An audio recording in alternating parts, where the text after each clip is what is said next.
राजा परीक्षित ने कहा कुछ पाप हमसे अनजाने में यदि हो जाए, जैसे झाड़ू लगाते समय चींटी मर जाती है, हम लोग श्वास लेते हैं, ना जाने कितने जीव श्वासों के माध्यम से मर जाते हैं।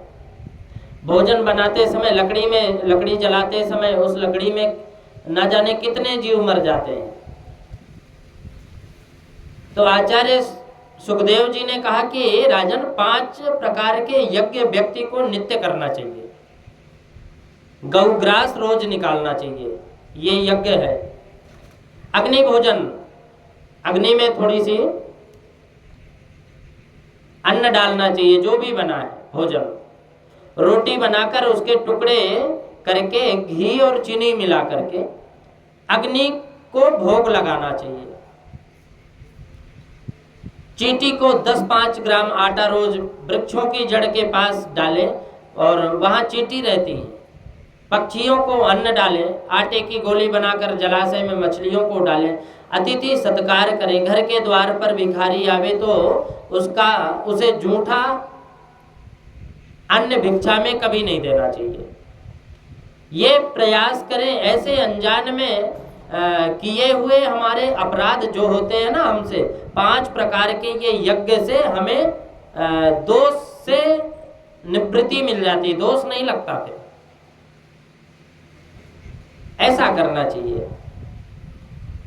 उन पापों का फल हमें भोगना नहीं पड़ता। फिर सबसे सर्वोत्तम तो राजन भगवान का श्री कीर्तन है। राजा ने कहा यदि हमसे कोई पाप कर्म हो गया तो नरक से हमें मुक्ति मिल जाए, इसके लिए हमें क्या करना चाहिए कि मुक्ति मिल जाए। तो कर्मणान कर्म निर्हारो, कहते हैं कि नरक से मुक्ति पाने के लिए हम प्रायश्चित करें। कोई व्यक्ति तपस्या के द्वारा प्रायश्चित करता है, कोई व्यक्ति ब्रह्मचर्य के द्वारा प्रायश्चित करता है पालन करके, कोई व्यक्ति यम नियम आसन के द्वारा प्रायश्चित करता है। लेकिन ऐसा मैं मानता हूँ राजन, सुखदेव जी कहते हैं राजा परीक्षित से कि मैं ऐसा मानता हूँ राजन कि केचित केवलया भक्त्या वासुदेव परायण अधम धुन्वन्ति कांस्मेय निहारमिव भास्कर। सबसे ऊंचा प्रायश्चित तो केवल भगवान का नाम है। कलयुग में प्रायश्चित करो, प्रयास करो, परमात्मा से भी कुछ मांगना ना पड़े। मांगते तो किसी से कुछ भी नहीं चाहिए, मांगना नहीं चाहिए कभी भी। और मांगने से आत्मबल कमजोर हो जाता है। परमात्मा से प्रार्थना करो, मुझे देना पड़े लेकिन किसी से मैं मांगू नहीं, मुझे मांगना ना पड़े, मुझे देना पड़े। किसी से जीवन में कुछ नहीं चाहिए, मांगने से आत्मबल कमजोर पड़ जाता है। और परमात्मा से प्रार्थना करो कि मुझे देना पड़े लेकिन किसी से लेना ना पड़े। मैं ऐसे जीवन में कुछ मांगू नहीं किसी से। यदि मांगना ही है, मांगना पड़े तो दुनिया वालों से मत मांगो, भगवान से मांगो। आचार्य सुखदेव जी कहते हैं कि मैं ऐसा मानता हूं कि एक बार जिसने अपने मन को कृष्ण के चरणों में लगा लिया, वो स्वप्न में भी कभी यमराजपुरी नहीं देखता। एक बार मन को कैसे भी लगा ले, एक बार कोई गोविंद का जाप कैसे भी कर ले। सुखदेव जी महाराज कहते हैं राजन मुझे एक कथा याद आ रही है। एक पंडित जी थे, उन पंडित जी का नाम था अजामिल। बड़े विद्वान, बड़े सुशील, परमित भाषी थे, बड़े तेजस्वी थे, यशस्वी थे, मनस्वी थे, बड़े विद्वान थे। अजामिल को शास्त्रों का बोध था, शास्त्रों का ज्ञान है, लेकिन मन बिगड़ गया। हमारे मन में काम को प्रवेश करने के दो मार्ग हैं, एक तो आंख और दूसरा कान।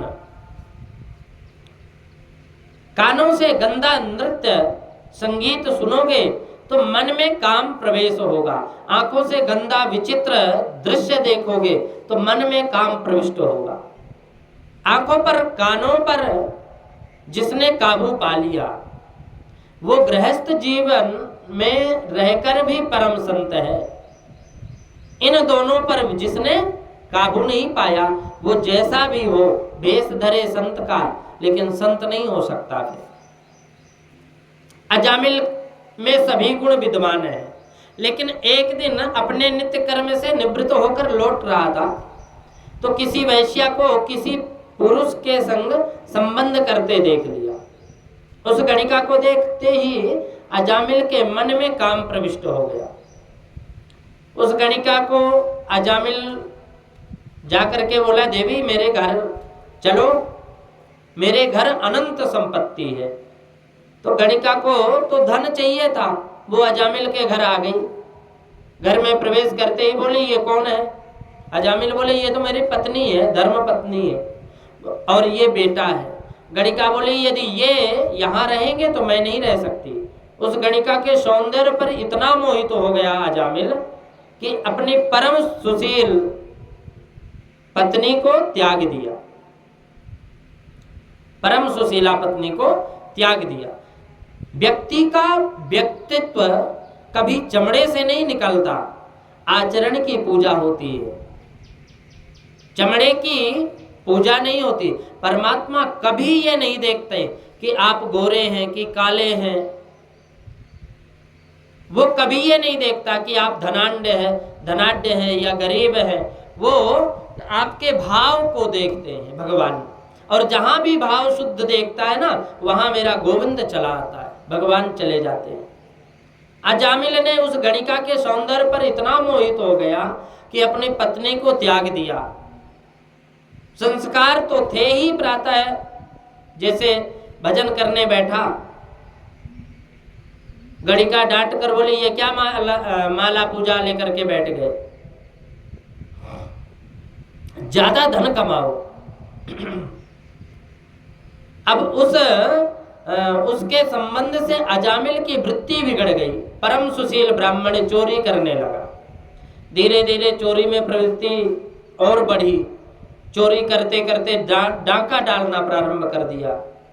डाकू अजामिल के नाम से जाना जाने लगा। फिर वो थोड़े दिन बाद माथे पर काली पट्टी बांधकर, नंगी तलवार लेकर हाथ में जब निकलता तो लोग दुकान अपनी बंद कर लेते थे।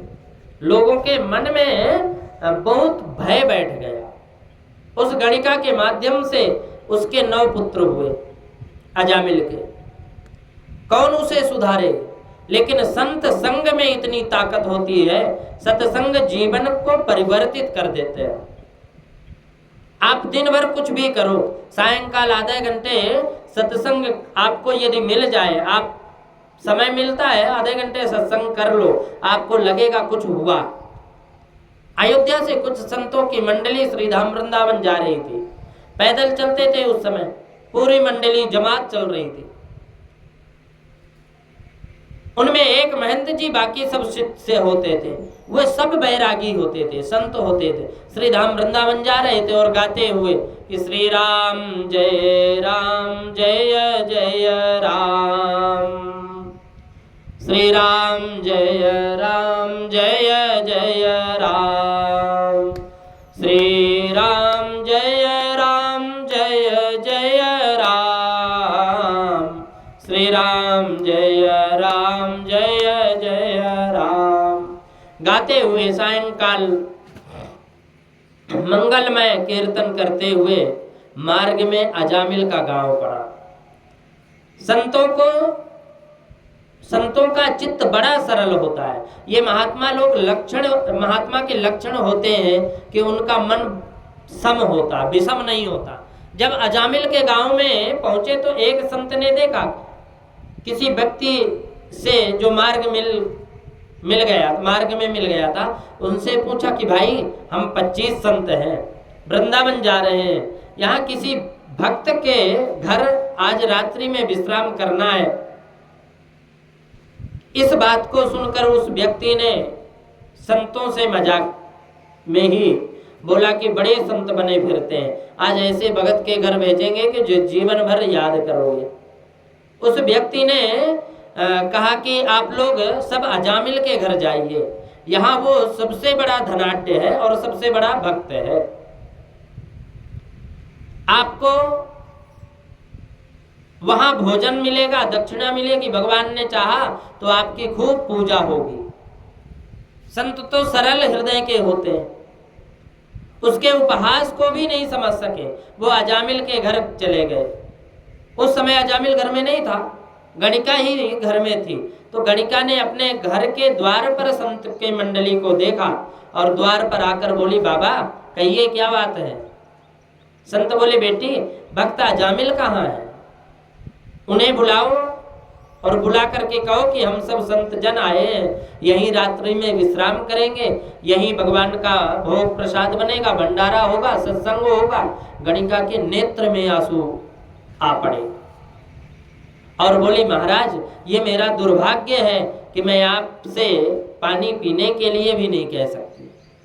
मेरे पति कोई भक्त नहीं है, बहुत बड़े डाकू हैं, लुटेरे हैं। बचपन में मेरी माँ ने कहा था कि संतों से कभी झूठ मत बोलना, सत्य कहती हूँ। हमारे घर पर मदिरा पान होता है, मेरे पति मांस भक्षण करते हैं, मैं तो जल पीने का आग्रह भी नहीं कर सकती।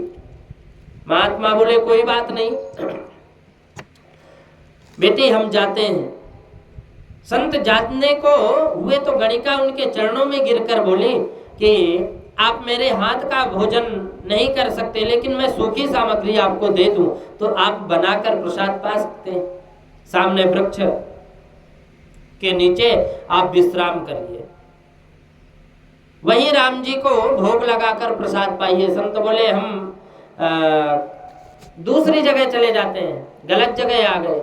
लेकिन महंत जी बोले कि नहीं, गलत को सुधारना ही तो संतों का काम है। संतों का काम है गलत जगह जो हो उसको सही जगह करना। गलत के यहाँ नहीं आएंगे तो इनको सुधारेगा कौन। संतों ने अपने आसन वृक्ष के नीचे लगाए, दाल बाटी चूरमा का भोग लगा, लड्डू गोपाल जी को भोग लगाकर जैसे ही प्रसाद पाने बैठे तो महंत के मुख में एक ग्रास लिया। महंत ने मुख में जैसे एक ग्रास लिए, नेत्रों में आंसू निकल आए। संतों ने कहा, पूछा क्या हुआ महाराज, आपकी आंखों में आंसू कैसे आ रहे हैं। जो मालिक होता है उसको बहुत कुछ विचार करना पड़ता है। महंत जी ने अपने शिष्यों से कहा कि इसको सुधारूं कैसे। अजामिल का अन्न हमने खाया है, इसको सुधारना है, लेकिन कैसे सुधारे। यदि इससे कहूं कि तू रोज संध्या वंदन कर, गायत्री का पाठ कर, तो ये करने वाला नहीं है। इसको कोई भी धार्मिक कार्य करने को कहेंगे तो ये करने वाला नहीं है, तो फिर इसके बिगड़े हुए आचरण को संभाले कैसे। बस इसी चिंता में महंत जी रात्रि भर सोचे ने, बैठे रह गए, सोए नहीं। अजामिल डाका डालकर धन को लूट करके प्रातः 4 बजे अपने घर लौटता था।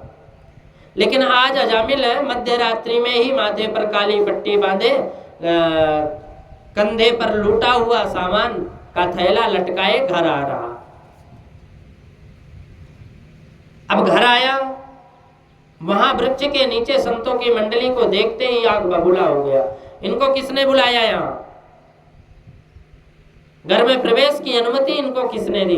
गणिका बाहर आई और बोली कि ऐसा क्यों बोलते हो, ये तो संत हैं, अयोध्या से आए हैं, श्री राम वृंदावन जा रहे हैं, हमारे द्वार पर इन्होंने विश्राम ले लिया तो क्या बिगड़ गया, प्रातःकाल चले जाएंगे।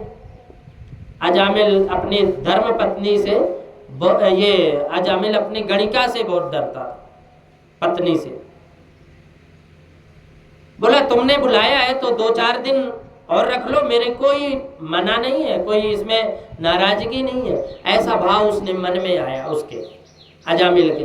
अजामिल को देखते ही महंत जी मुस्कुराए, सोचा थोड़ा अपमान ही तो कर देगा, सह लेंगे, दुर्वचन ही तो बोलेगा, सह लेंगे, लेकिन इसको संभालना तो है। महंत जी मुस्कुरा कर बोले कि बेटा अजामिल, हम 30 मूर्ति हैं, अयोध्या से आए हैं, वृंदावन जा रहे हैं, रात्रि का भोजन तुम्हारे यहाँ पाया, विश्राम किया। अब तुम जानते नहीं, संत भोजन जहाँ करते हैं ना, भोजन के बाद उनको दक्षिणा देनी पड़ती है। क्यों हमें दक्षिणा नहीं दोगे? अजामिल बोला अच्छा दक्षिणा, वो भी हमसे? अरे महात्मा जी, मेरी सबसे बड़ी दक्षिणा यही है कि मैंने आपका लोटा, ये लोटा सोटा, ये झोले लिए वो छुड़ाया नहीं, ये चिमटा तुम्बा ये यहां रख जाइए और पधारिए। भूतों से ही पूत लेना चाहते हैं। महात्मा को अजामिल की बात बुरी नहीं लगी और वो बोला बेटा, महात्मा बोले बेटा हमें रुपया पैसा दक्षिणा में नहीं चाहिए, आज तुमसे दक्षिणा लेंगे जरूर, लेकिन हमारी दक्षिणा एक है और वो ये है कि तुम हमारी बात मान लो और आदर कर दो, हमारे बात मान करके आदर कर देना। अजामिल बोला कहिए क्या बात है? संतों ने कहा कि एक ही बात है, अब इस बार तुम्हारी पत्नी के गर्भ से जो बालक जन्म लेगा उसका नाम तुम नारायण रख देना, हमें कुछ नहीं चाहिए, यही यही हमारी दक्षिणा है। अजामिल बोला नारायण नाम रखना है तो कौन सी बड़ी बात है। देखिए पहले प्राचीन समय में हमारे पूर्वज अपने बच्चों का नाम कितना अच्छा रखते थे, किसी का नाम रामचंद्र, किसी का नाम कृष्णचंद्र, किसी का नाम दामोदर, किसी का नाम मधुसूदन, किसी का गोपाल, किसी का कुछ इत्यादि ऐसे नाम रखते थे जिसमें कुछ सार्थक हो, भगवान का नाम निकले, भगवान का नाम ही डालते थे। ईश्वर दीन, भगवान दीन, राम दीन, ऐसा नाम डालते थे। अंत समय व्यक्ति के मुख से भगवान का नाम नहीं निकलता, लेकिन अपने बेटे का नाम भी निकलेगा ना तो कल्याण हो जाएगा, इसलिए बच्चों का नाम भगवान के नाम पर ही रखे जाते थे। और आजकल के पिता तो फैशन परस्त माता पिता अपने बच्चों का नाम चिंटू, रिंकू, बंटी, टिंकू, स्वीटी, पिंकी ऐसा नाम रखते हैं, पता ही नहीं चलता। ऐसे नाम रखने से व्यक्ति के मुंह से निकलेंगे तो उनका कल्याण नहीं होगा, मरते समय यदि यही नाम निकलेंगे तो क्या उनको मुक्ति मिलेगी? कभी नहीं मिलेगी। इसलिए अजामिल ने कहा कि ठीक है, संतों की बात मानकर अपने 10वें पुत्र का नाम मैं नारायण रख लूंगा। सुखदेव जी कहते हैं देखा ना राजन, मुक्ति का कैसा सुंदर उपाय संतों ने बताई, और ये पापी और तो कुछ नहीं कर सकता, नारायण पुत्र का नाम भी लेगा तो कुछ तो जपेगा। एक और बात आपसे कहूं, घर में बड़ा पुत्र होता है, पिता को बहुत प्यारा होता है, और सबसे छोटे वाला वो माता जी को बहुत प्यारा होता है, और बीच वाले बच्चे जो है ना तो वो भगवान के होते हैं। ये बीच वाले पुत्र तो बाबा जी ही हो जाते हैं, और ये हकीकत है।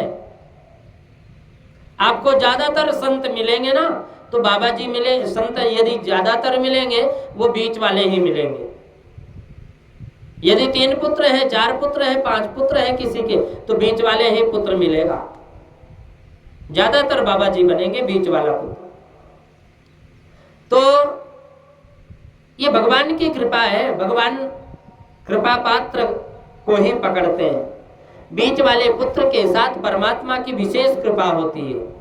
आप किसी संत से पूछेंगे अपने माता पिता के कौन से नंबर के हो, तो वो यही बताएंगे, उत्तर मिलेगा मैं बीच का हूं।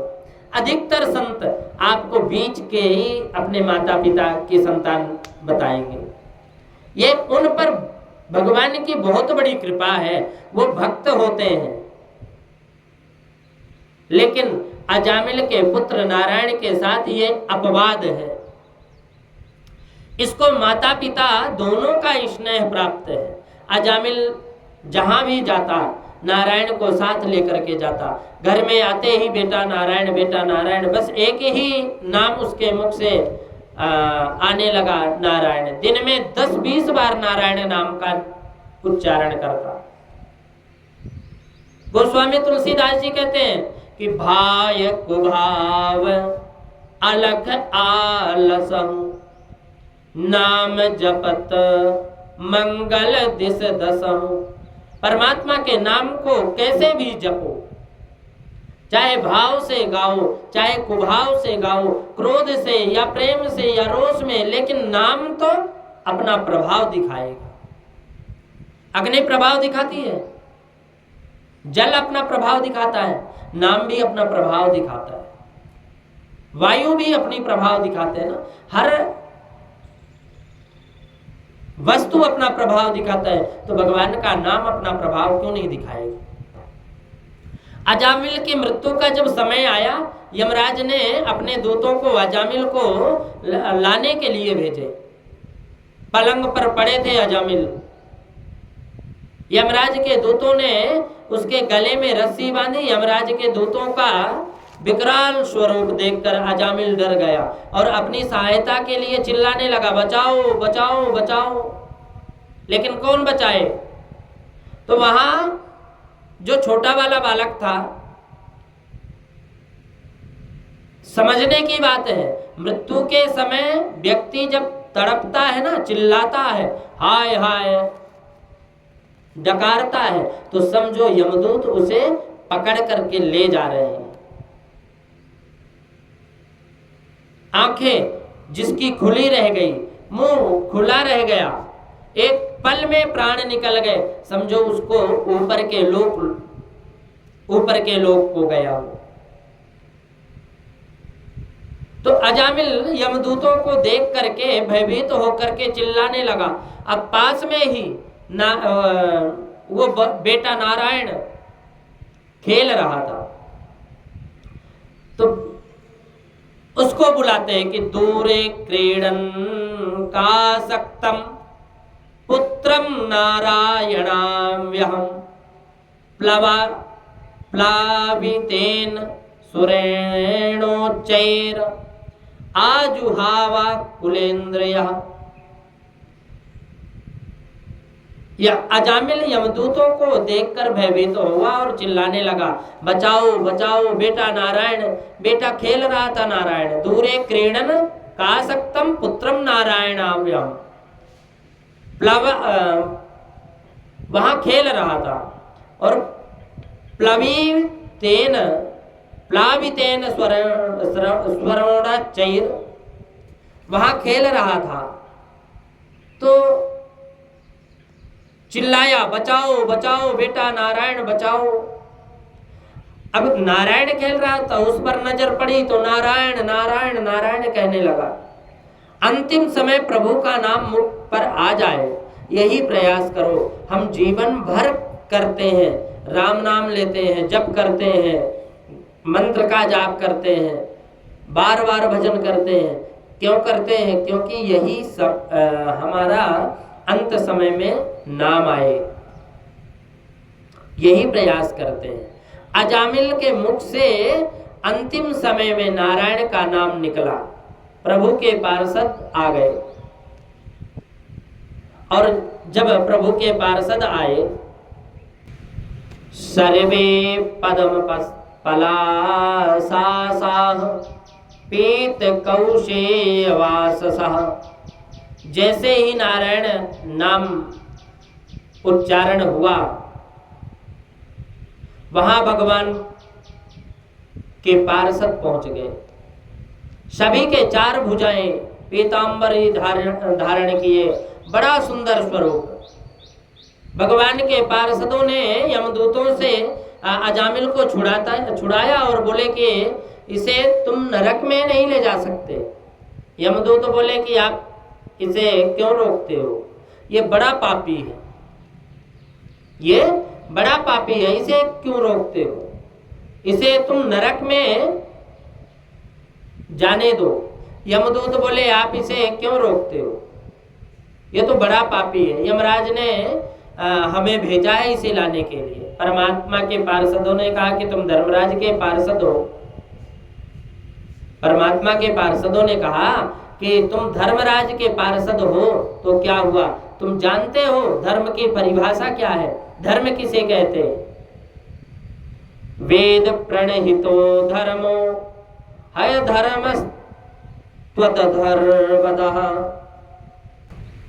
वेद में जिनका प्रतिपादन किया उस पर चलने का नाम धर्म है। वेद प्रणहितो धर्मो, वेद ने जिसके लिए मना किया है उसका नाम अधर्म है। वेद स्वयं नारायण का स्वरूप है। वेदो नारायण साक्षात, वेद स्वयं नारायण है, नारायण का स्वरूप है। उसी नारायण के नाम को अजामिल ने पुकारा, तो इसको नरक में तुम कैसे ले जा सकते हो? यमदूतों ने कहा कि इसे भगवान के नाम को, इसने भगवान के नाम को नहीं पुकारा, ये तो अपने पुत्र के नाम को पुकारा है, पुत्र का नाम नारायण है और अपने बेटे का नाम नारायण पुकारा है। आप नरक में जाने से कैसे रोक सकते हैं? परमात्मा के पार्षदों ने कहा कि